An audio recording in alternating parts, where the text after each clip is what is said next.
Hello, everybody. We are back for a third time this week. How are you doing? In the previous two videos, we discussed quite a bit, and in today's video, I'm going to go even deeper on a more foundational topic for you to think about. And, again, as I stated in the video, not my previous video, but the one that I made before that, about nervous system regulation and dreams. If doing this on your own feels overwhelming, then of course there are so many specialists that can help you. So always take that into consideration and get the appropriate help so that you feel safe and comfortable in your body as you go through these changes. Now, before I get into these topics, I'm going to set a few assumptions here. And those assumptions are you understand how beliefs work and you understand the importance of nervous system regulation.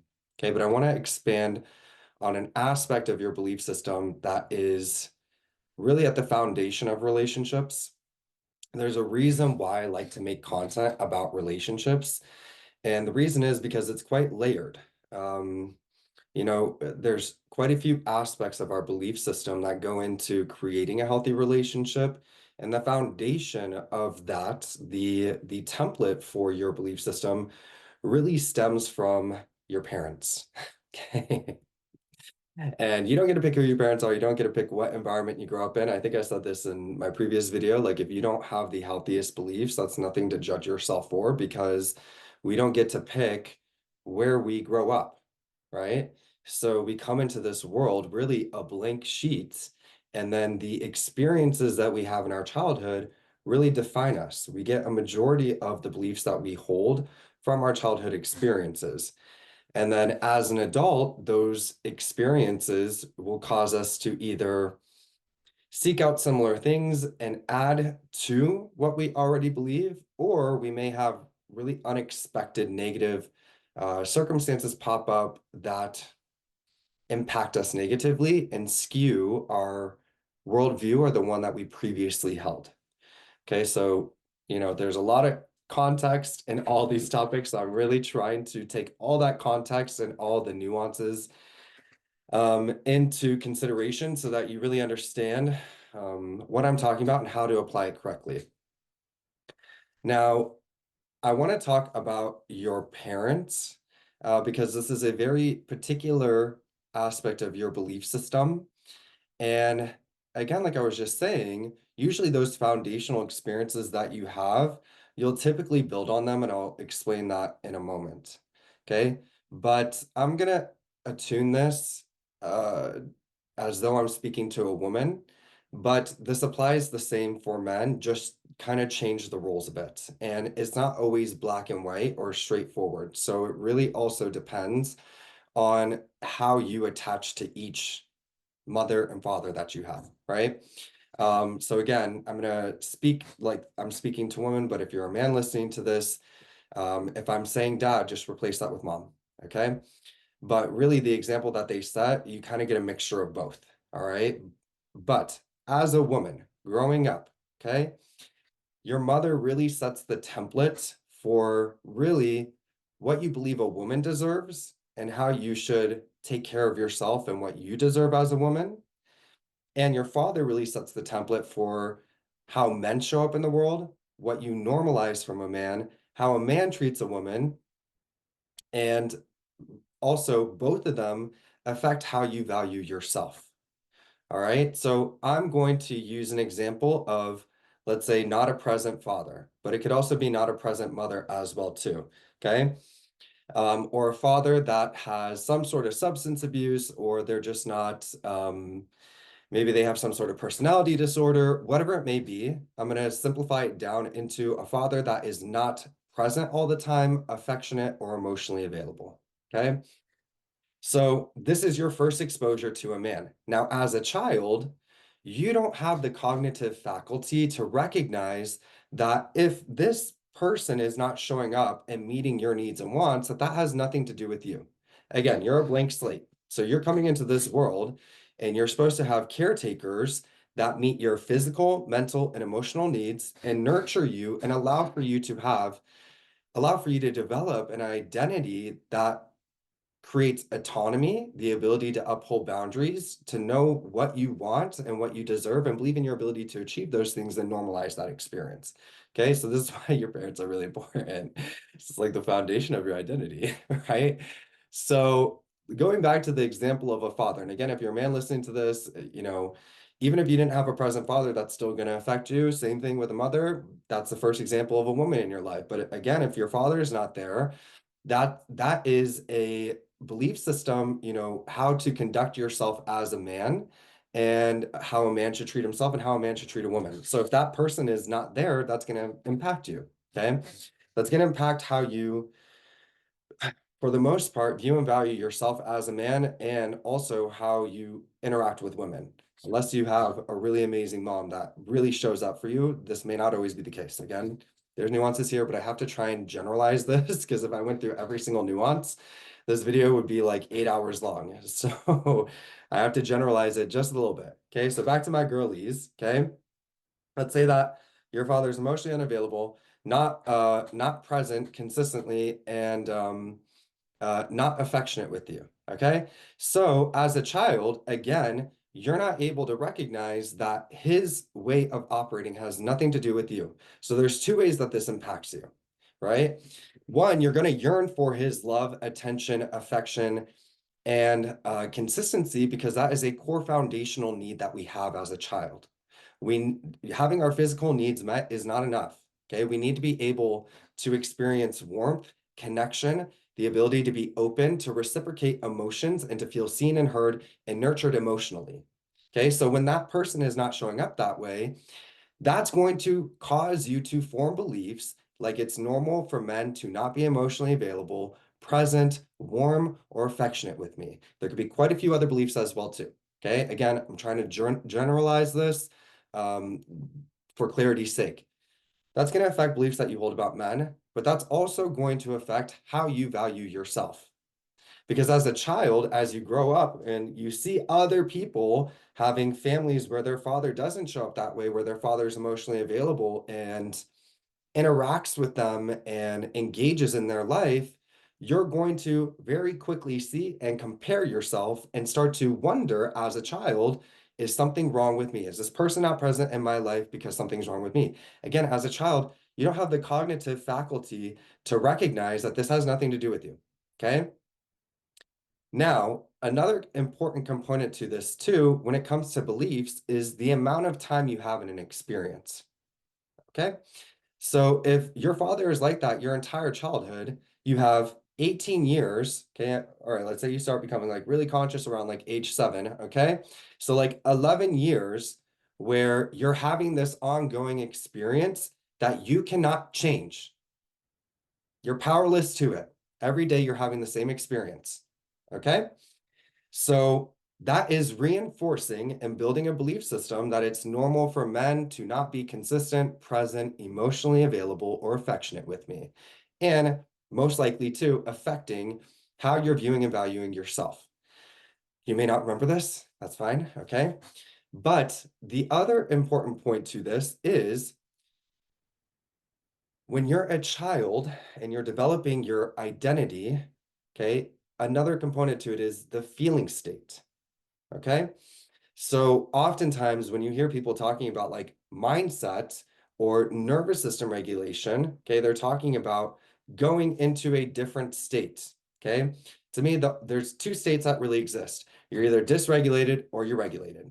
If you're regulated, you feel calm, you feel fulfilled, you feel safe in your body, you're normalizing the experiences that you're having, you're able to think clearly and respond appropriately, you're not making tons of negative assumptions or assuming the worst or fearing or anxious or anything like that. Okay.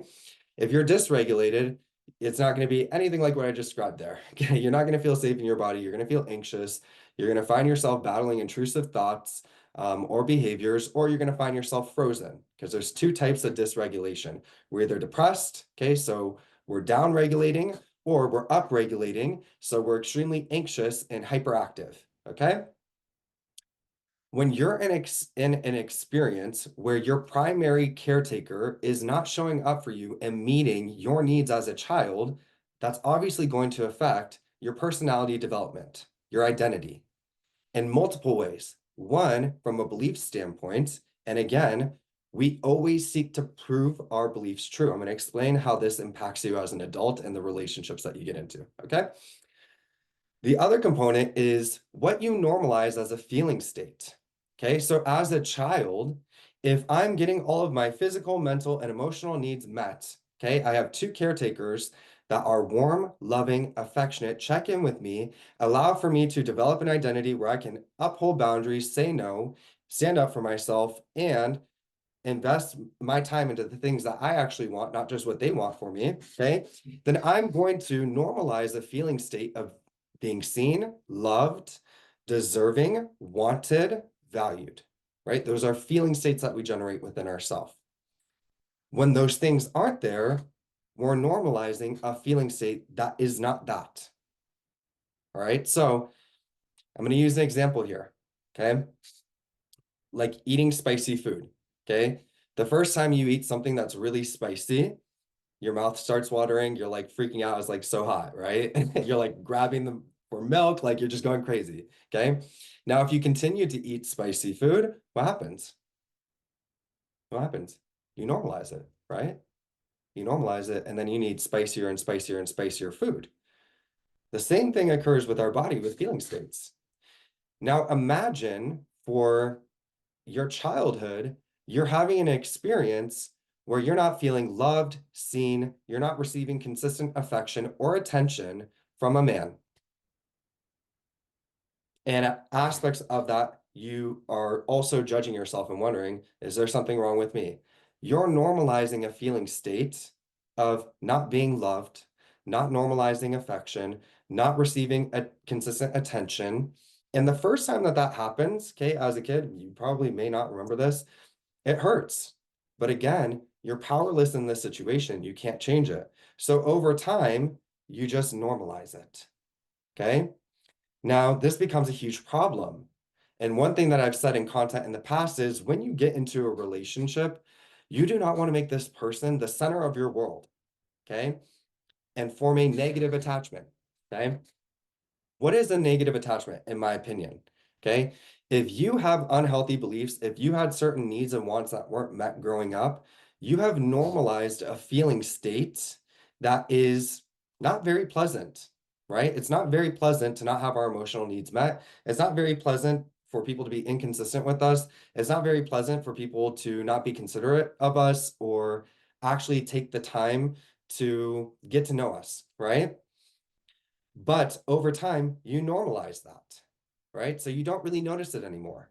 Then when you meet somebody and you start interacting with them and they give you that attention, love, and affection, it feels so amazing. It's such a variance in what your normalized feeling state is that you perceive this love, attention, and affection is coming from them.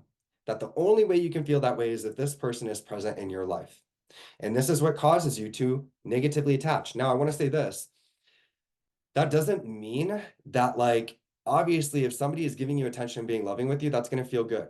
Okay, so I don't want to be like, yes, you're the one generating the feelings within your body, but obviously, if somebody is doing something, that's going to also help elicit that feeling. Okay, but there's a difference in how you attach to something when it's normalized to feel those types of things and when it's not normalized to feel those types of things.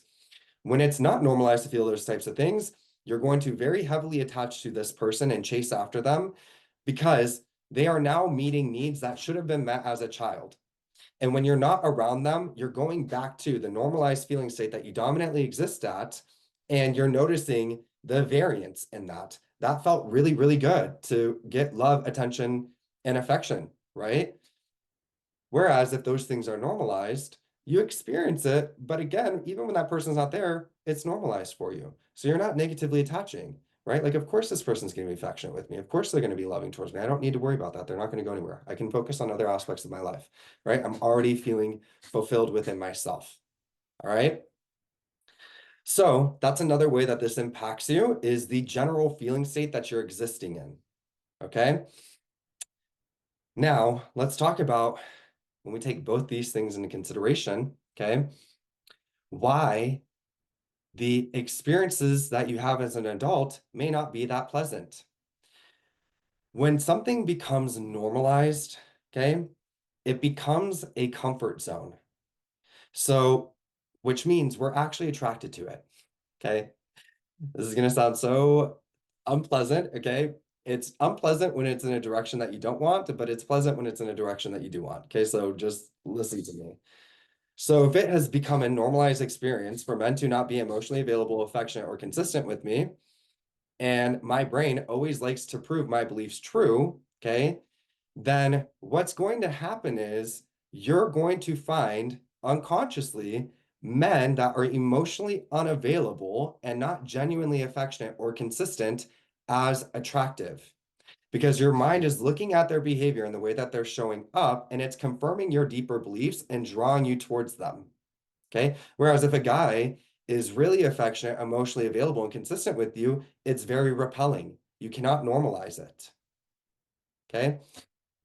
So that's one component to it. You're unconsciously selecting people that prove your deeper beliefs true. And some of you might argue me on this, like, no, I would never choose to be with somebody that's emotionally unavailable. Okay. Obviously, yes, on a conscious level. Okay. So there's a difference between the conscious and the subconscious mind. Cognitively, we would never be like, yeah, I want to be with somebody that treats me like shit. Okay. But then you have to look at your behaviors. So if cognitively I'm like, damn, I don't like this situation, I would just want somebody to be loving with me. But then behaviorally, I continue to interact with somebody that's being emotionally unavailable and unattentive towards me and not affectionate towards me. My behaviors tell me what my beliefs actually are. There's a reason why I continue to interact with this. The other component to this as well, too, is dynamic formation. Okay, so if your primary example growing up was somebody that was emotionally unavailable, not affectionate, or not consistent with you, you're going to unconsciously place yourself in positions to create a dynamic like that, which means you're not going to uphold boundaries.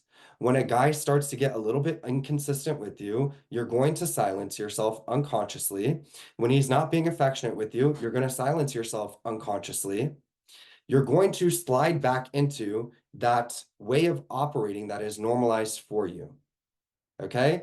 Which sets the example unconsciously that it is okay for this man to show up this way for you. Now, that doesn't mean you take responsibility for what he's doing. There's a fine line of responsibility here. Okay.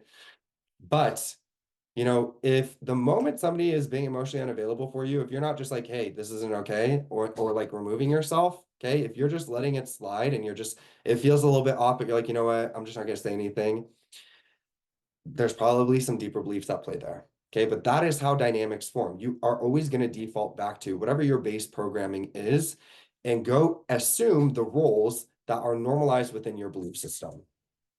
You're setting the example for how people can treat you based on how you're showing up, based on what you believe. Okay. Now, the fine line of responsibility is if I have an unhealthy belief system and I get with somebody and let's say I start getting really anxious or triggered all the time, that person has the choice to either say, hey, you know what?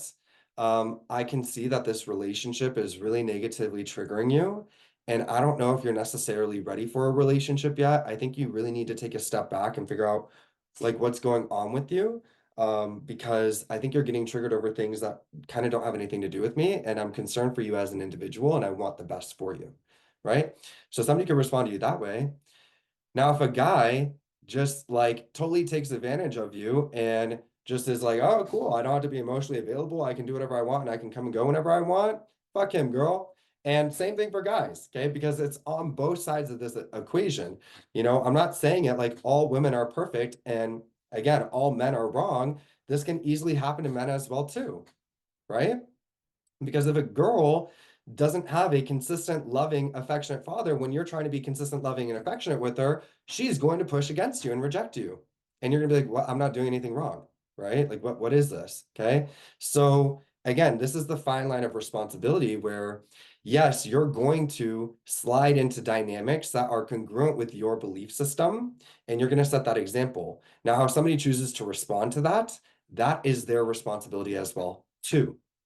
But this goes to show why sometimes dynamics get really, really ugly before you are like, okay, that something's off here. Because again, if it's normalized for a man to not be affectionate, consistent, or emotionally available with you, then at the very beginning, you're not going to see those things as red flags. You're actually going to be drawn towards it because it's proving your deeper beliefs true. Okay, this is so important to understand. All right. So once you understand all of that, and then of course, obviously too, the feeling state associated with that is it's a normalized, again, in that way of operating, receiving attention, love, and affection would not be a normalized thing. So you would be chasing after somebody's affection, love, and attention, that feeling state, they wouldn't be consistently giving it to you because that's a normalized thing. And you get wrapped up in this whole cycle of running and chasing to really prove your deeper beliefs true, right? Because if they showed up for you consistently, affectionately, and emotionally available, that would be not only in contradiction to your belief system, but also the dominant feeling state that you would exist in. If that happens, you're most likely going to start searching for evidence as to why you can't be with this person. Something's wrong with him. You'll start getting annoyed with little different random things about him and convince yourself that you can't be with this man, not because anything is wrong with him, but because he's being too emotionally available, affectionate, and consistent with you. Okay? All right. Okay. Once we understand all of that, okay, I do want to say this, like this is a component of relationships. Nobody's going to be perfect. Triggers are going to come up. And even if you're in a situation like this, it doesn't mean you have to give up on the relationship, but you also have to take into consideration the things that have occurred. If so many hurtful things have occurred that now you have just a terrible dynamic with somebody, you would have to do so much mindset work to let go of those past experiences that it may not be worth it. I'm just going to be like candid and upfront with you.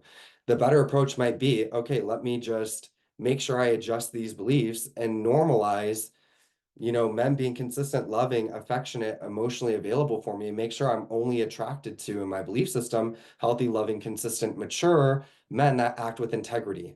Okay. And then once you adjust your beliefs, you just, allow somebody to meet you there. Right. But you can also adjust those things and grow with somebody. It's up to you. Again, it's not for me to tell you what to do with your life.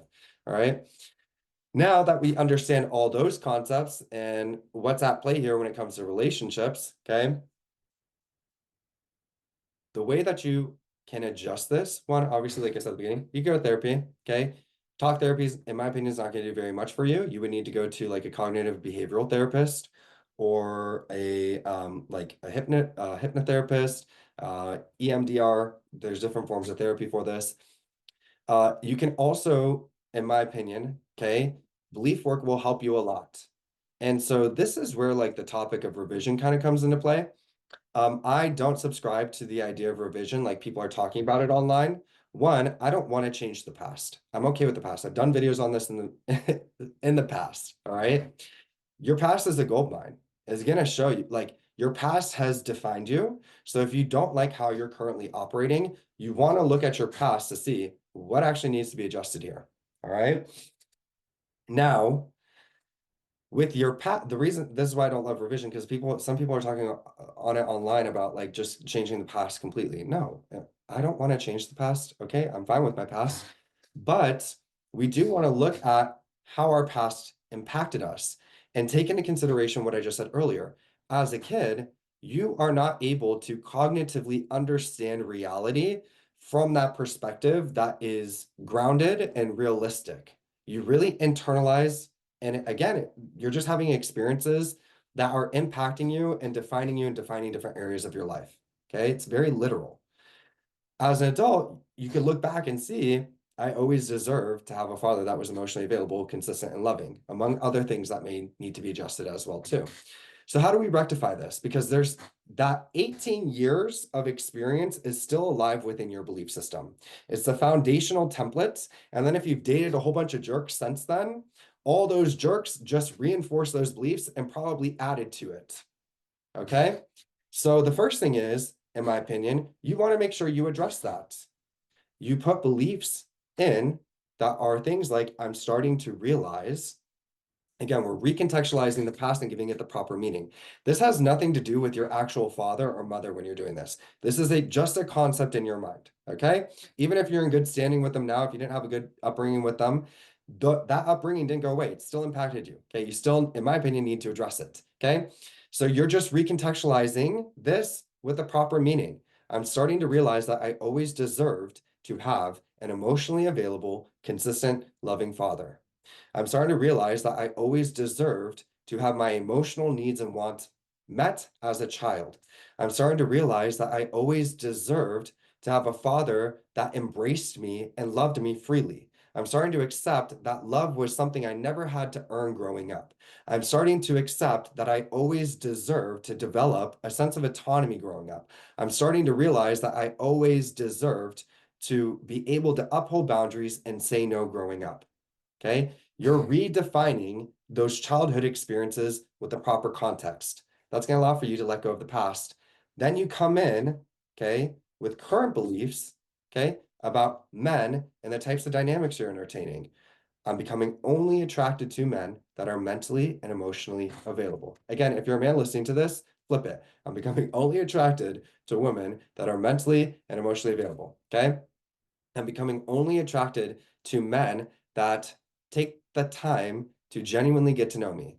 I am allowing myself to trust men that display consistent, loving behaviors. I'm starting to normalize the experience of receiving genuine commitment from healthy men. I'm starting to normalize the experience of receiving consistent affection from healthy men. I'm becoming only attracted to mature, healthy men. I'm becoming only attracted to emotionally available men. Okay. I'm starting to normalize the experience of upholding boundaries and saying no, even if I'm disliked. I'm starting to see myself as somebody that deserves to have their wants and needs considered and met. I'm starting to create relationships where everybody's wants and needs are taken into consideration. Okay, so essentially what I'm saying here is you're recontextualizing your foundational experiences and giving them the proper meaning, and then you're defining who you currently are. So now we're resolving the foundational thing, okay? We're no longer relating to that foundational experience. So that's going to allow for you to also let go and move into a new feeling state where you actually normalize these things. But also, it's setting your mind up to be attracted to men or women that show up in these ways and normalize the experience of being in a relationship with them. Now, as you address these beliefs, again, you're most likely going to release suppressed emotions. Okay. And this is where you want to approach these things very tactfully, especially in the wording. If you notice here, I'm not using any sort of like I am beliefs. It's all I'm starting to realize, I'm starting to accept, I'm starting to normalize. It's becoming normal. Okay. You really want to take a growth approach with this because you don't want to negatively trigger yourself. And again, even when you're doing something like this, you could even integrate it in steps, right? So like if you create your own nighttime recording that address those things that I just talked about, instead of doing it every day of the week, maybe 4 days a week, you do it 3 days a week, you take a break from it. You really listen to your body and adjust what you're doing to make sure that you feel safe with the changes you're making. But this is really important because as you let go of those past experiences, you could even add in a belief like it's becoming easier for me to move on from past negative experiences from men.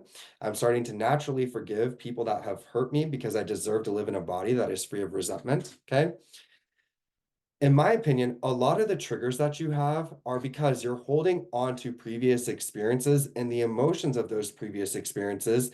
And those previous experiences are serving as evidence of beliefs that you currently hold. So something is popping up in your reality right now. It's coming into your awareness.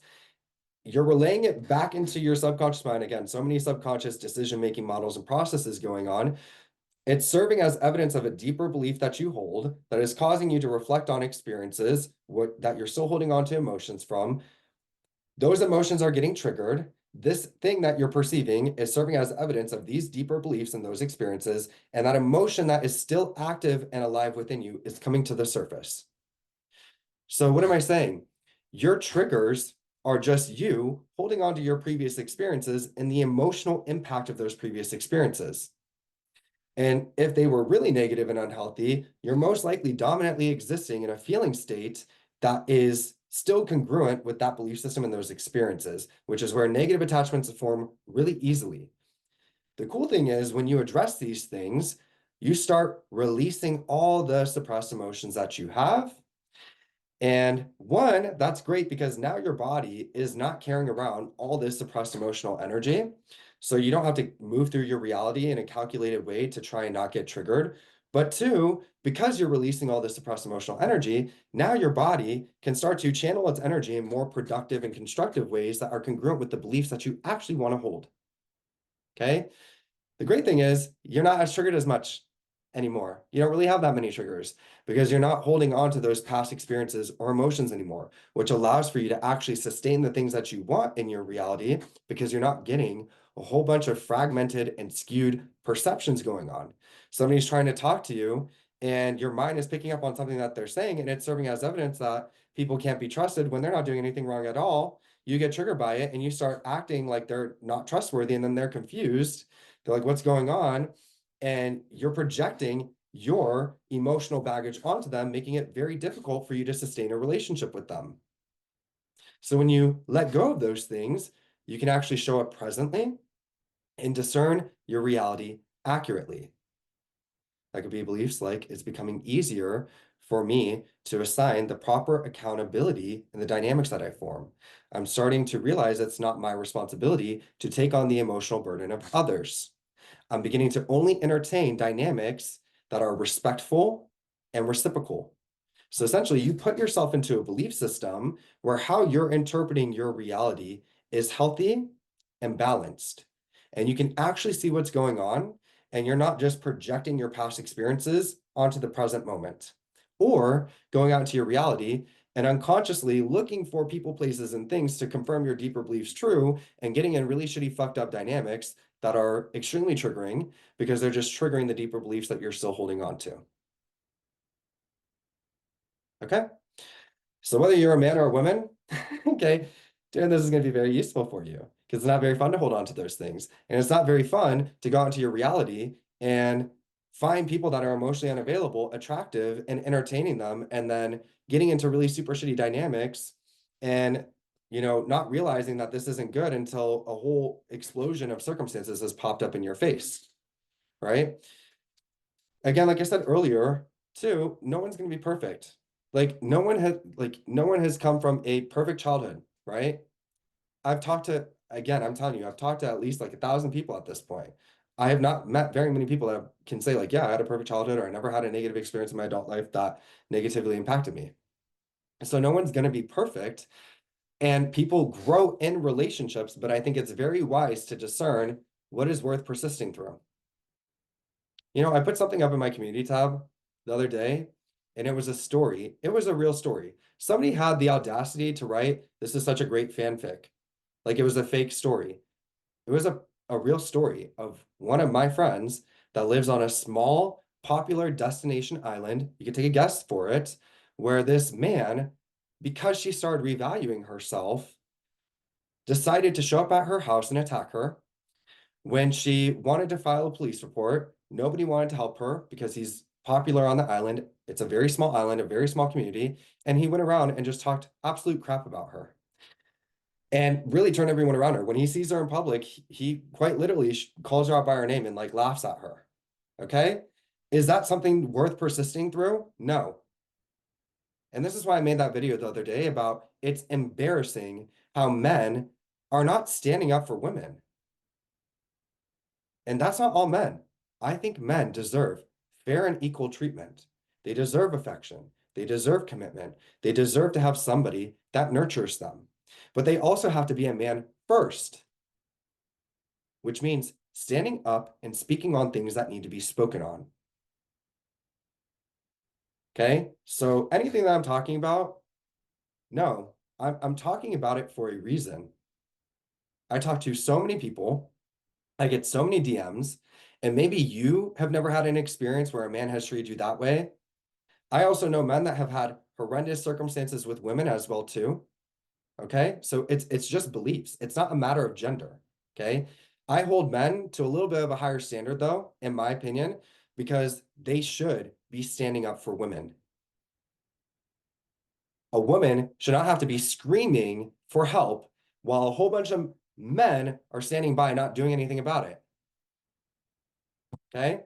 But Jesus. When I'm talking about these things, okay, I'm talking about them for a reason. And so whether you're a man or a woman listening to this, with the things that you want to persist through, first off, the only thing you're persisting in is a version of you. But two, people grow a lot in relationships. Even listening to this, you can do all this work and really change as an individual. And that will give you the opportunity to create a different dynamic with a specific person because you would be able to create that dynamic with anybody. It has nothing to do with the specific person. Okay. But some of the people that you guys are entertaining are just so terrible, just really not worth it. Like what I just talked about, absolutely not worth it. And the attraction to a man like that comes from something much deeper that I'm so happy she's addressing. Okay. And she's like, outgrown. I love you, girl. I know you listen to this. How you doing? Okay. We don't control the environments that we grow up and how they impact us. And unfortunately, the way that our brain works is we always want to prove our beliefs true, whether it's healthy or not. This is why I've been, even in the wifey mindset, like nightly recording, and a lot, even the queen energy, a lot of it was like, I'm only attracted to healthy, stable, mature men. I'm normalizing the experience of a man being consistent and present with me because a man that is emotionally available is going to be consistent and present with you. And men that are not emotionally available, as you adjust those beliefs, are going to be like, boy, bye. I'm not going to chase after you. What is that? Okay. So really think about what you're doing. Again, there's growth in relationships. People can grow and change, but you also have to discern, like, is this really worth it, or let me make this change and just attract in somebody that meets me where I am now. Okay. All right. So I hope you gained something from today's video. Love you. Have a good day.